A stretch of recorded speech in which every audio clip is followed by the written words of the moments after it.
बच्चों, एक बार फिर से तिवारी ट्यूटोरियल्स में तुम्हारा स्वागत है।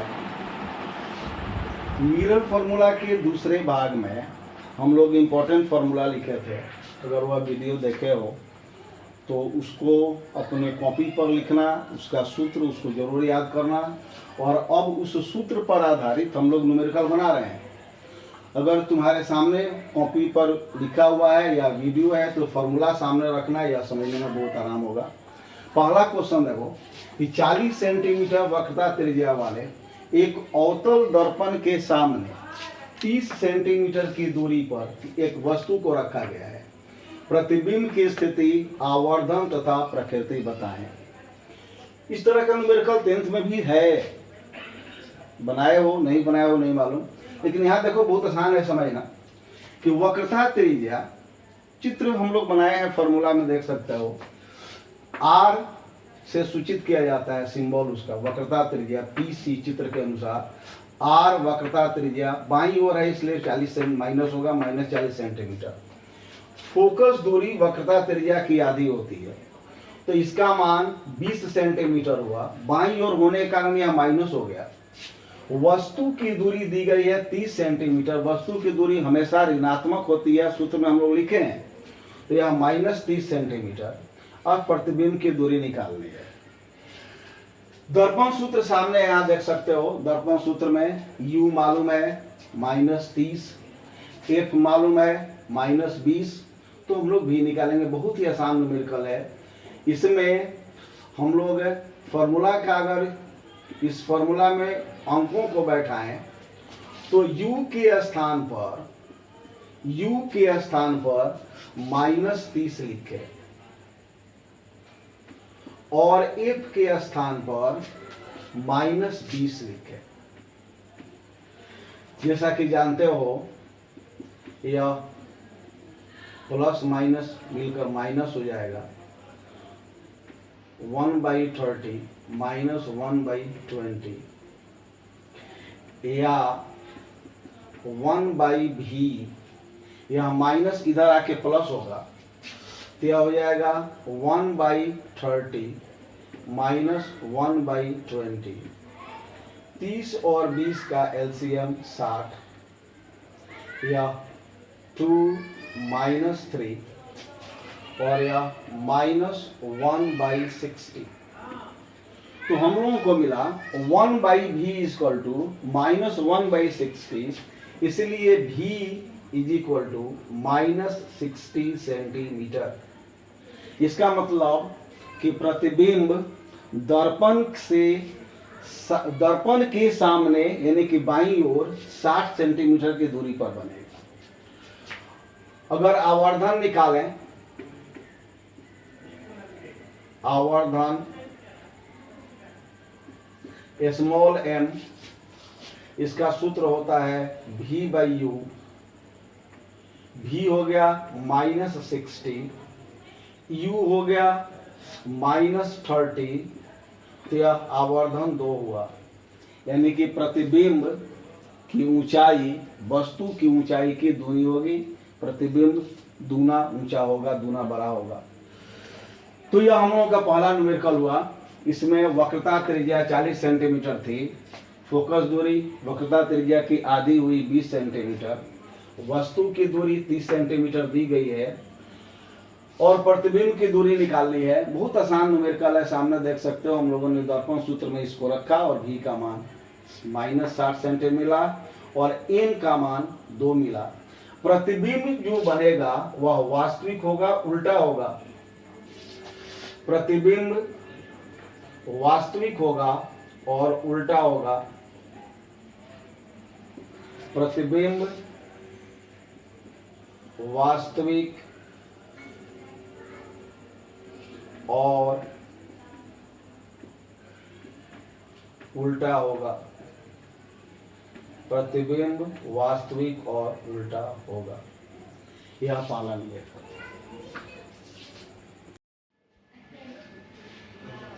और दूसरा न्यूमेरिकल देखो, क्वेश्चन 2। एक वस्तु की ऊंचाई 0.04 मीटर है इसे 0.4 मीटर वक्रता त्रिज्या वाले एक अवतल दर्पण से 0.8 मीटर की दूरी पर रखा गया है। प्रतिबिंब की स्थिति ज्ञात करें। यह क्वेश्चन है। इसमें वस्तु की ऊंचाई HI, हाइट ऑफ इमेज, वस्तु की ऊंचाई 0.04 मीटर है। इसको हम लोग मीटर में रखकर भी बना सकते हैं, लेकिन अच्छा है कि इसको सेंटीमीटर में बदल दें। तो 0.04 में 100 से गुना कर दें तो यह 4 सेंटीमीटर होगा। यह वस्तु की ऊंचाई 100 सेंटीमीटर। दर्पण की वक्रता त्रिज्या R 0.4 मीटर है। अगर इसमें इसको हम लोग सेंटीमीटर में बदलें तो यह 40 सेंटीमीटर होगा, और यह माइनस होगा चूंकि बाईं ओर होगा। अवतल दर्पण की वक्रता त्रिज्या हमेशा निगेटिव होती है, यह माइनस होगा। फोकस दूरी वक्रता त्रिज्या की आधी होती है, तो यह 40 सेंटीमीटर का आधा या -20 सेंटीमीटर फोकस दूरी हो गई। वस्तु की दूरी यहाँ दी गई है। वस्तु की दूरी हमेशा ऋणात्मक होती है। 0.8 मीटर या 0.8 माइनस होगा, -0.8 इंटू 100 या -80 सेंटीमीटर, यह दिया हुआ है। वस्तु की ऊंचाई 4 सेंटीमीटर, वक्रता त्रिज्या -40 सेंटीमीटर, और फोकस दूरी -20 सेंटीमीटर, और वस्तु की दूरी -80 सेंटीमीटर। अब दर्पण सूत्र का प्रयोग करते हैं। यहाँ देख सकते हो, यह दर्पण सूत्र है 1/v + 1/u = 1/f। यहाँ मान बैठाएं तो यह 1/v, और u का मान निगेटिव में है, इसलिए हो गया यह 1/80 1/80, और f का मान भी निगेटिव में है, यह 1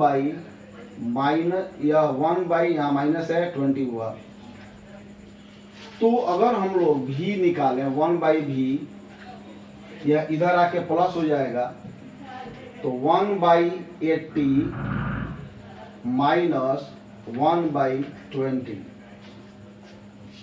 या 1/80 माइनस 1/20, इसका LCM 80 होगा।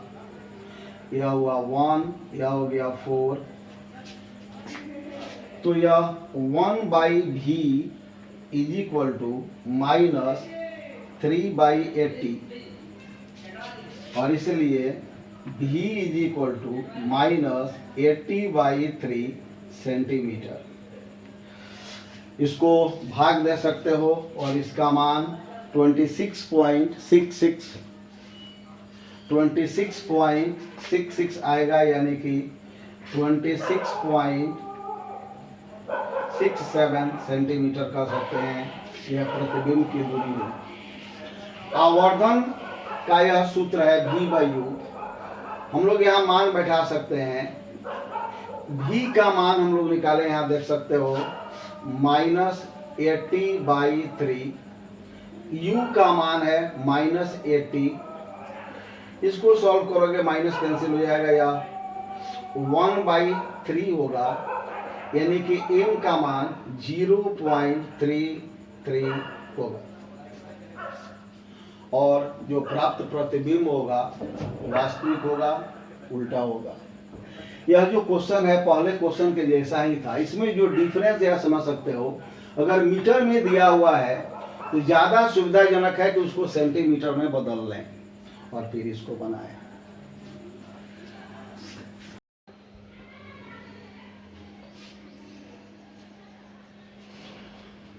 दोस्तों, मिरर फार्मूला का तीसरा क्वेश्चन तुम्हारे सामने है।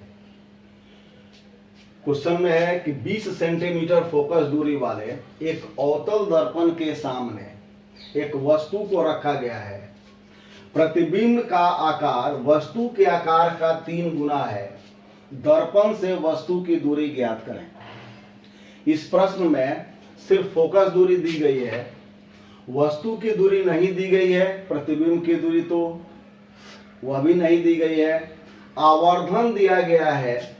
हम लोग यह जानते हैं आवर्धन m जिसका सूत्र होता है v/u, इसका मान 3 है, आवर्धन का मान 3 है क्वेश्चन के अनुसार, तो इसलिए v बराबर 3u हुआ। अब इस क्वेश्चन में यह नहीं दिया गया है कि प्रतिबिंब बनने वाला जो प्रतिबिंब है वह वास्तविक है या काल्पनिक है, क्योंकि अवतल दर्पण से दोनों प्रतिबिंब बनते हैं। याद होगा मैंने बताया था कि यदि वस्तु को फोकस बिंदु से बाहर रखा जाए तो वास्तविक प्रतिबिंब बनेगा, और यदि वस्तु को फोकस बिंदु के अंदर रखा जाए तो प्रतिबिंब काल्पनिक बनेगा। इस क्वेश्चन में हम लोग दोनों प्रतिबिंबों के लिए वस्तु की दूरी ज्ञात करेंगे। तो पहले वास्तविक प्रतिबिंब के लिए, वास्तविक प्रतिबिंब में प्रतिबिंब की दूरी ऋणात्मक होती है, क्योंकि प्रतिबिंब दर्पण के आगे बनता है। वस्तु की दूरी हमेशा ऋणात्मक है। तो दर्पण सूत्र जो हम लोगों के सामने है 1/v + 1/u = 1/f, इसमें v का मान हम लोगों ने -3u रखा, क्योंकि वास्तविक प्रतिबिंब के लिए वस्तु की दूरी भी ऋणात्मक होगी और प्रतिबिंब की दूरी भी ऋणात्मक होगी। फोकस दूरी तो हमेशा ऋणात्मक होती है अवतल दर्पण में। तो अगर इस तीनों माइनस को हटा दें तो हम लोगों को बचेगा 1/3u + 1/u = 1/20।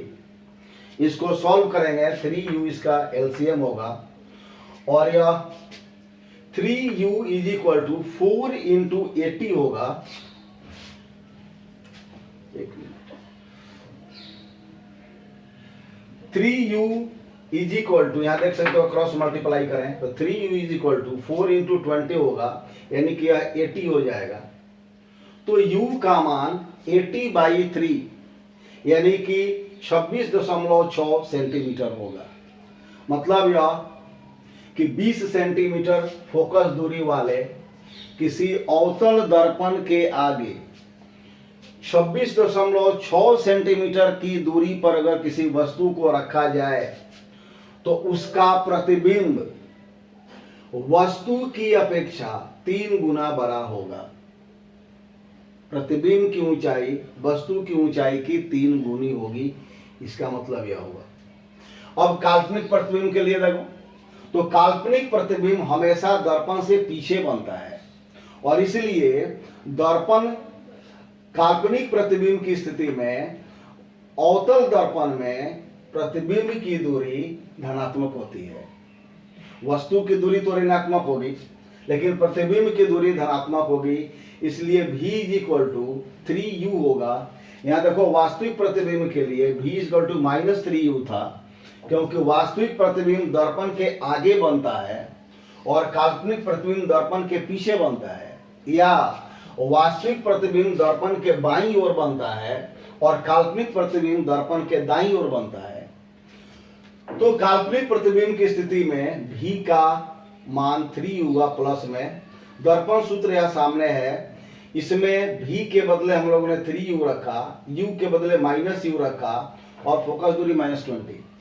इसको जो आप सॉल्व करेंगे तो यह -2/3u = -1/20, दोनों माइनस कैंसिल हो जाएगा। तो यह हो जाएगा 3u = 40, या u = 40/3, 13.3 सेंटीमीटर, 13.3 सेंटीमीटर।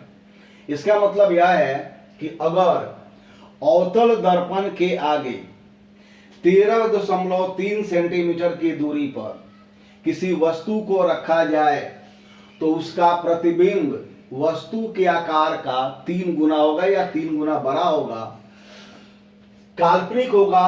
अगर याद होगा तो मैंने यह बताया था कि फोकस बिंदु के अंदर रखने पर काल्पनिक प्रतिबिंब बनता है। यहाँ वस्तु की दूरी 13.3 सेंटीमीटर है, फोकस दूरी 20 सेंटीमीटर है, तो वस्तु को हम लोगों ने फोकस बिंदु के अंदर रखा और काल्पनिक प्रतिबिंब बना। तो अवतल दर्पण में दोनों प्रतिबिंब बन सकते हैं, तुम्हारे सामने है। और इस तरह के प्रश्न में दोनों प्रतिबिंबों के लिए वस्तु की दूरी ज्ञात करनी होती है। हम लोग प्रयास कर रहे हैं कि अवतल दर्पण यानी कि मिरर फॉर्मूला से संबंधित जितने तरह के प्रश्न हो सकते हैं कम से कम एक एक बनाएं। आशा है कि यह तुमको समझ में आएगा। अगर इससे संबंधित कोई प्रॉब्लम हो तो व्हाट्सएप नंबर पर कांटेक्ट कर सकते हो।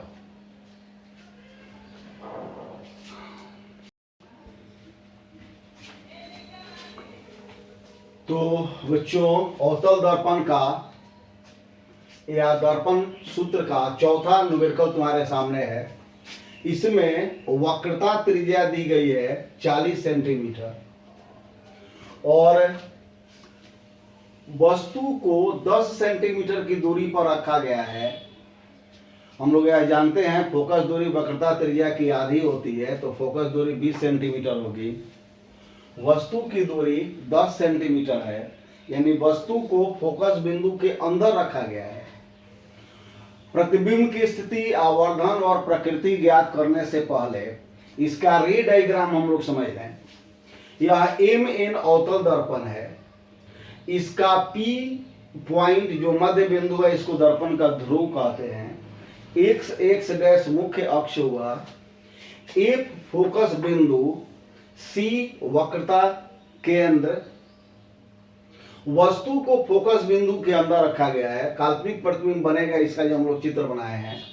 इसमें देखो कि वस्तु AB से चलने वाली या पहली किरण मुख्य अक्ष के समांतर चलती है और दर्पण से परावर्तित होने के बाद फोकस बिंदु से गुजर जाती है। दूसरी किरण दर्पण पर लंबवत आपतित होती है और उसी रास्ते पुनः परावर्तित हो जाती है। यह जो दूसरी किरण है वक्रता केंद्र से गुजरती है। दो किरणें हुई, एक किरण जो मुख्य अक्ष के समांतर चली, फोकस बिंदु से गुजर गई। दूसरी किरण जो दर्पण पर लंबवत आपतित हुई और वक्रता केंद्र से गुजरी। यहाँ पे यह पूछा जा सकता है कि यह जो दूसरी किरण है वक्रता केंद्र से ही क्यों गुजरी। तो इसका कारण यह है कि अगर गोले इस दर्पण को हम लोग आगे बढ़ाएं तो यह गोलाकार या वृत्ताकार होगा, या इसका केंद्र होगा C और यह C से जो यह हम लोग लाइन दिए हैं जो प्रकाश दिख रही है त्रिज्या होगी, और त्रिज्या हमेशा परिधि पर लंब होती है। तो C से यानी वस्तु से चलने वाली जो दूसरी किरण होगी, चूंकि लंबवत आपतित होती है इसलिए त्रिज्या के अनुरेख गुजरेगी और वक्रता केंद्र से गुजरेगी। इन दोनों किरणों को अगर पीछे बढ़ाएं तो वे A डैश पर मिलती हैं और A डैश B डैश वस्तु AB का काल्पनिक प्रतिबिंब है। चित्र में देख सकते हो, यह P से B की जो दूरी है वह वस्तु की दूरी है, बाईं ओर होगा, इसका मान ऋणात्मक होगा।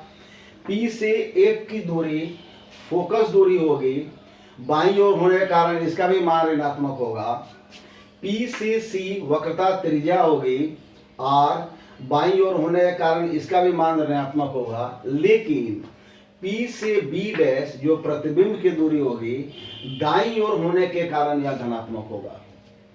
अब जो प्रश्न दिया गया है इसको हम लोग लिखते हैं गिवन में, यहां देख सकते हो प्रश्न से वक्रता त्रिज्या R का मान है 40 सेंटीमीटर, निगेटिव होगा, बाईं ओर होने का कारण यह निगेटिव होगा। तो फोकस दूरी जो होगी वक्रता त्रिज्या की आधी होगी और यह -40 का आधा यानी -20 सेंटीमीटर होगी।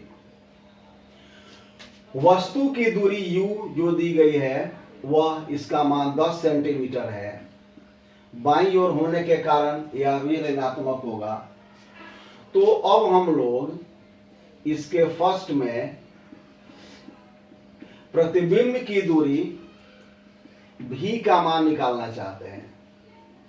दर्पण सूत्र का प्रयोग करेंगे। दर्पण सूत्र से 1/V plus 1/U is equal to 1/F। अब तो यह सूत्र याद हो जाना चाहिए, हम लोग 3-4 बार इसको लिखे। 1/V, V का मान तो निकालना है, U का मान -10 और f का मान -20 या 1/v, यहां माइनस होगा इधर आके प्लस हो जाएगा, तो 1/10 माइनस 1/20, इसका एलसीएम 20 और यह 2 -1 2 -1 और यह 1/20। तो इसलिए प्रतिबिंब की दूरी v का मान 20 सेंटीमीटर होगा। जैसा कि चित्र में हम लोग देख सकते हैं, प्रतिबिंब दाईं ओर है, इसलिए v का मान धनात्मक होगा। दूसरे में आवर्धन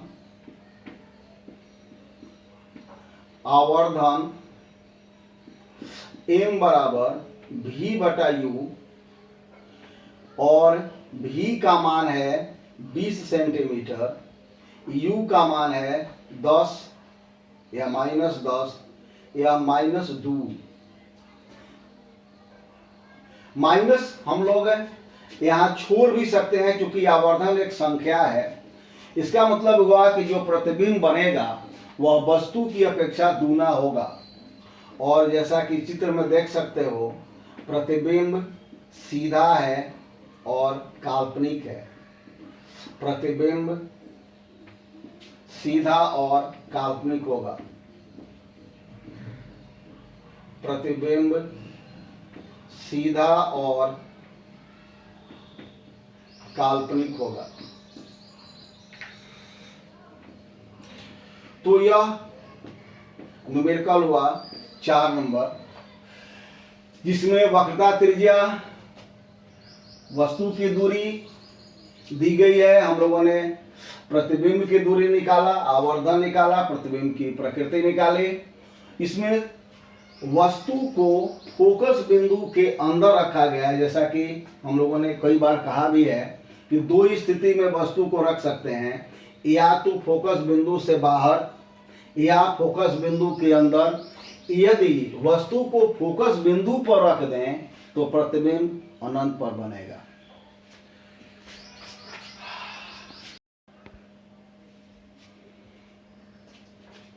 दर्पण सूत्र का अगला क्वेश्चन अवतल दर्पण के लिए है, उत्तल दर्पण के लिए है। यह क्वेश्चन देख सकते हो कि 20 सेंटीमीटर फोकस दूरी वाले एक उत्तल दर्पण के आगे रखे गए एक वस्तु के प्रतिबिंब की ऊंचाई वस्तु के ऊंचाई की आधी है। दर्पण से वस्तु की दूरी ज्ञात करें। उत्तल दर्पण में बनने वाले प्रतिबिंब कार्य डायग्राम यहाँ पर है, इसको हम लोग समझ सकते हैं। यह MN उत्तल दर्पण है। P इसका ध्रुव, x मुख्य अक्ष। वस्तु AB को दर्पण के आगे रखा गया है, इसलिए वस्तु की जो दूरी होगी P से B हमेशा ऋणात्मक होगी।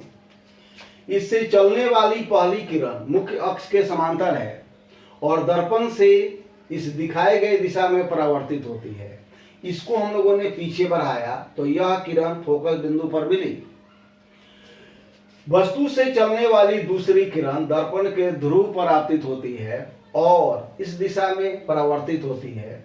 इसको पीछे बढ़ाए जाने पर A' बिंदु पर मिलती है। तो A' वस्तु AB का काल्पनिक और सीधा प्रतिबिंब है। हम लोगों ने यह पढ़ा कि अवतल दर्पण में प्रतिबिंब वास्तविक भी हो सकता है, काल्पनिक भी हो सकता है। अगर अवतल दर्पण के फोकस बिंदु के अंदर वस्तु को रखें तो काल्पनिक प्रतिबिंब प्राप्त होगा, और फोकस बिंदु के बाहर वस्तु को रखें तो वास्तविक प्रतिबिंब प्राप्त होगा। लेकिन उत्तल दर्पण में हमेशा प्रतिबिंब काल्पनिक ही होता है, चाहे वस्तु को जहां रखें। अब यहां से देख सकते हो, यह P से F फोकस दूरी हुई, P से B' प्रतिबिंब की दूरी हुई, P से C वक्रता त्रिज्या और P से B वस्तु की दूरी। यह तीनों भी, आर, एफ और आर तीनों दाईं ओर हैं तो धनात्मक होंगे और वस्तु की दूरी ऋणात्मक होगी। अब क्वेश्चन देखा जाए। क्वेश्चन में दिया हुआ है वक्रता फोकस दूरी एफ 20 सेंटीमीटर, फोकस दूरी एफ का मान है 20 सेंटीमीटर। प्रतिबिंब की ऊंचाई एच आई, प्रतिबिंब की ऊंचाई वस्तु के ऊंचाई की आधी है। प्रतिबिंब की ऊंचाई वस्तु की ऊंचाई की आधी है, तो इसलिए एच आई बटा एच ओ यह 1/2 होगा और यह v/u के बराबर होगा। चूंकि आवर्धन के दो सूत्र होते हैं v/u और hi बटा ho, इसलिए दोनों बराबर होंगे और उस स्थिति में यह v बराबर u/2 होगा, v बराबर u/2 होगा। क्रॉस मल्टीप्लाई करके देख सकते हैं। अब दर्पण सूत्र का प्रयोग करें। दर्पण सूत्र से 1/v plus 1/u is equal to 1/f, 1/v plus 1/u is equal to 1/f। यह हो गया 1/u/2 minus 1/u is equal to 1/20 या 2/u minus 1/u is equal to 1/20 या 1/u is equal to 1/20। Therefore, u is equal to 20 centimetre. u is equal to 20 centimetre. यहाँ पर यह समझ सकते हो कि उत्तल दर्पण में, जैसा कि हम लोगों ने कहा, या प्रतिबिंब की दूरी, फोकस दूरी, वक्रता, त्रिज्या तीनों धनात्मक होंगे और वस्तु की दूरी ऋणात्मक होगी, क्योंकि वस्तु हमेशा बाईं ओर रखी जाती है। तो यहां तक हम लोगों ने दर्पण सूत्र से संबंधित न्यूमेरिकल्स बनाए और दर्पण सूत्र की परिभाषा लिखी, उसका सूत्र लिखा, उसका न्यूमेरिकल बनाया। यह ऑप्टिक्स का टॉपिक 2 था। अगले टॉपिक के रूप में प्रकाश का अपवर्तन हम लोग पढ़ेंगे। प्रकाश का अपवर्तन, यह जानते भी हो 10th में सब है, इसीलिए कुछ लोगों को लगता है कि हम लोग 10th पढ़ रहे हैं। ऐसा नहीं है, हम लोग 12 पढ़ रहे हैं और सिलेबस के अनुसार पढ़ रहे हैं। दूसरी चीज यह है कि कुछ बच्चों ने डिमांड किया है कि यूनिट 1 से शुरू किया जाए, तो सोमवार से यूनिट 1 का डेफिनेशन फॉर्मूला और एनसीईआरटी का न्यूमेरिकल, इसका वीडियो हम लोग तैयार करेंगे। यूनिट 1 इलेक्ट्रोस्टैटिक्स, उसका डेफिनेशन, उसका फॉर्मूला और एनसीईआरटी का न्यूमेरिकल्स, इसका वीडियो हम लोग तैयार करेंगे और सोमवार से उसको हम लोग डालेंगे।